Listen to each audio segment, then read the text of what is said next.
Ich wollte euch heute nochmal von dem EVA Schließzylinder zeigen, wie ihr den öffnen könnt. Wir haben hier einen kleinen Sperrbolzen hier eingebaut und den müsst ihr nachher nochmal betätigen. Also wir öffnen jetzt einfach mal ganz normal den Schließzylinder.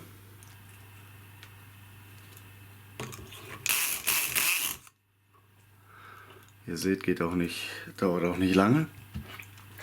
Und jetzt habt ihr hier neben ein Sperrsystem eingebaut. Das heißt, ihr nehmt den Spanner, setzt ihn im oberen Bereich ein. Ganz leichter Druck. Und jetzt könnt ihr einen Diamond nehmen und ihr müsst neben diese Stifte wieder bearbeiten.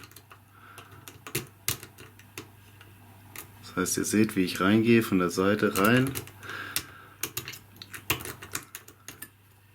Und das Ding ist offen.